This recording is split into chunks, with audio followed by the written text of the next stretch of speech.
नमस्कार मित्रों, जय गुरुदेव। क्या आपने कभी सोचा है कि मनुष्य का जीवन बाहर की परिस्थितियों से कम और अपने विचारों, आदतों और कर्मों से अधिक बनता और बिगड़ता है। साल बदलते हैं, परिस्थितियां बदलती हैं, समय बदलता है, लेकिन यदि मनुष्य की सोच और जीवन जीने का तरीका नहीं बदलता तो केवल कैलेंडर बदलने से जीवन नहीं बदलता। मित्रों, इसलिए आज की ये बात बहुत ध्यान से सुनिएगा। हम 2026 का नाम लेकर किसी भविष्यवाणी की बात नहीं कर रहे।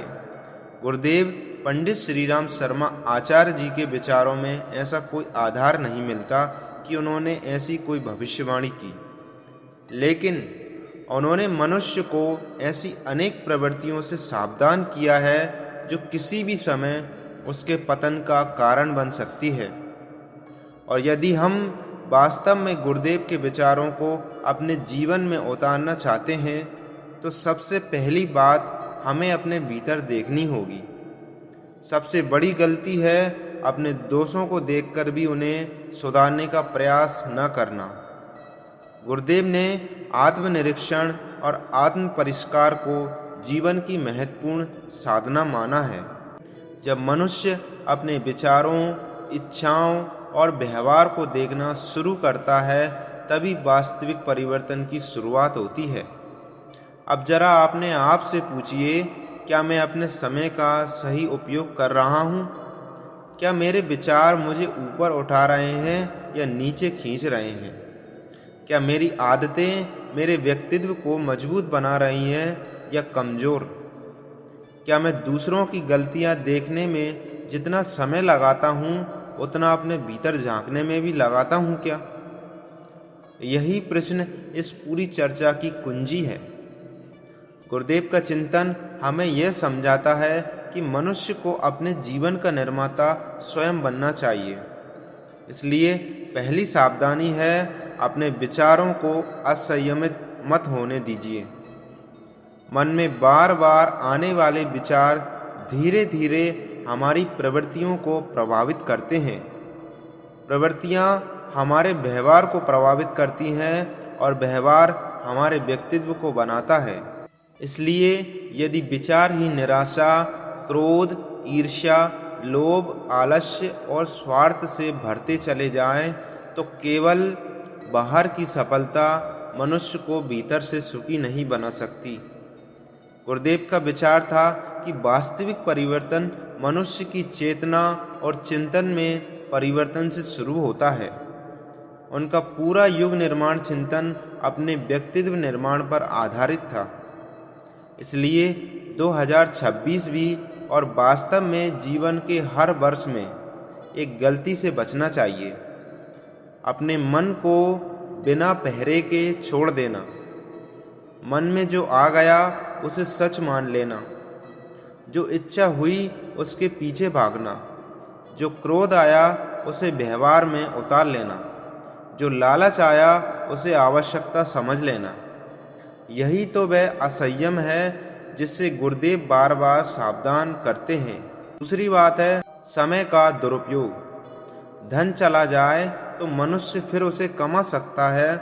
वस्तुएं चली जाएं तो उन्हें फिर से प्राप्त किया जा सकता है, लेकिन बीता हुआ समय वापस नहीं आता।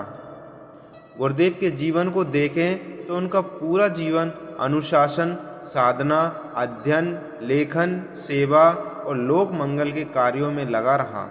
तो हमें स्वयं से पूछना चाहिए, मैं अपने दिन का कितना समय ऐसी चीज़ों में लगा रहा हूँ जो मेरे जीवन को वास्तव में बेहतर बनाती हैं, और कितना समय ऐसी बातों में चला जाता है जिनका कोई स्थायी लाभ नहीं है। यदि मनुष्य अपने समय को उद्देश्यपूर्ण बना ले तो उसका जीवन अपने आप दिशा पकड़ने लगता है। मित्रों, तीसरी गलती है सिर्फ अपने लिए जीना। गुरुदेव के विचारों में आध्यात्मिकता केवल पूजा पाठ तक सीमित नहीं है। उनके चिंतन में उपासना, साधना और आराधना का समन्वय दिखाई देता है। अपने भीतर की शुद्धि और समाज के प्रति सेवा भाव दोनों। इसका अर्थ बहुत सरल है। यदि हम ईश्वर को मानते हैं तो हमारे व्यवहार में भी संवेदना दिखाई देनी चाहिए। यदि हम साधना करते हैं तो हमारे चरित्र में भी उसका प्रभाव दिखाई देना चाहिए। यदि हम स्वयं को बदलना चाहते हैं तो हमारे परिवार और समाज में भी उसका लाभ मिलना चाहिए। गुरुदेव का संदेश था, हम बदलेंगे, युग बदलेगा। ये केवल बोलने का वाक्य नहीं है, बल्कि जीवन बदलने का सूत्र है। इसलिए चौथी गलती है बदलाव की जिम्मेदारी दूसरों पर डाल देना। हम कहते हैं समाज बदल जाए तो मैं बदलूंगा, परिवार बदल जाए तो मैं बदलूंगा, लोग अच्छे हो जाए तो मैं अच्छा बनूंगा। पर गुरुदेव की दृष्टि इससे उल्टी थी।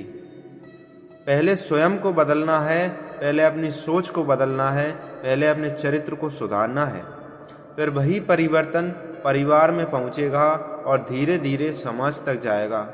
यही व्यक्ति निर्माण से युग निर्माण की दिशा है। और अब आती है सबसे महत्वपूर्ण बात, अपने दोषों को छिपाना नहीं, उन्हें पहचानना। क्योंकि जिस दोष को मनुष्य दोष मानना ही बंद कर देता है, उसे सुधारने की संभावना भी कम हो जाती है।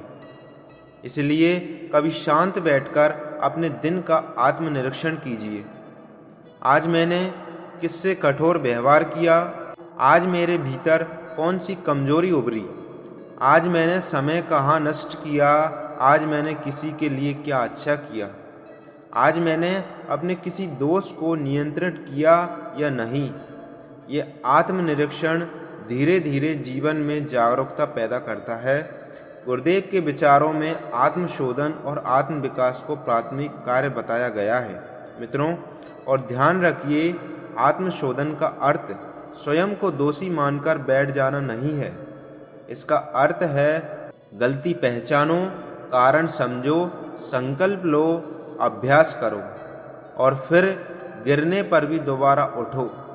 यही साधना है, यही व्यक्तित्व निर्माण है। यही वह रास्ता है जिस पर चलकर मनुष्य अपनी कमजोरियों को अपनी शक्ति में बदल सकता है। मित्रों, इसलिए अगर 2026 को वास्तव में अपने जीवन के लिए एक नया अध्याय बनाना है तो किसी चमत्कार की प्रतीक्षा मत कीजिए। अपने विचारों को देखिए, अपने समय को देखिए, अपनी आदतों को देखिए और अपने व्यवहार को देखिए, और सबसे बढ़कर अपने भीतर के मनुष्य को देखिए। क्योंकि गुरुदेव के चिंतन का मूल यही है कि युग परिवर्तन बाहर से थोपा हुआ परिवर्तन नहीं है, बल्कि मनुष्य की चेतना, विचार और आचरण में परिवर्तन से जुड़ा हुआ है। तो आज एक छोटा सा संकल्प लीजिए, मैं अपने दोषों को छिपाऊंगा नहीं, मैं अपने समय का सदुपयोग करूंगा, मैं अपने विचारों को ऊंचा बनाऊंगा, मैं अपनी इच्छाओं और इंद्रियों पर संयम रखने का प्रयास करूंगा। मैं केवल अपने सुख के लिए नहीं सोचूंगा, और सबसे महत्वपूर्ण बात, मैं स्वयं को बदलने की शुरुआत आज से करूंगा। याद रखिए, नया वर्ष तभी बनता है जब मनुष्य का दृष्टिकोण नया होता है। कैलेंडर बदलना आसान है, पर स्वयं को बदलना साधना है। और गुरुदेव ने इसी साधना को जीवन की वास्तविक दिशा माना। इसलिए 2026 से डरने की आवश्यकता नहीं है। आवश्यकता है अपने भीतर सोई हुई चेतना को जगाने की। आवश्यकता है आत्मनिरीक्षण की। आवश्यकता है आत्म परिष्कार की। आवश्यकता है श्रेष्ठ विचारों को जीवन में उतारने की। और जब व्यक्ति स्वयं बदलता है, तभी परिवार बदलता है, समाज बदलता है और युग परिवर्तन की दिशा मजबूत होती है। इसलिए गुरुदेव का वह संदेश आज भी उतना ही महत्वपूर्ण है। हम बदलेंगे, युग बदलेगा। हम सुधरेंगे, युग सुधरेगा। तो मिलते हैं मित्रों अगली वीडियो में। तब तक के लिए जय गुरुदेव, जय माँ गायत्री। और वीडियो को लाइक करें, चैनल को सब्सक्राइब करें। और आप ये मैसेज, आप ये संदेश किस शहर से देख रहे हैं वो कमेंट बॉक्स में अवश्य लिखिए। धन्यवाद।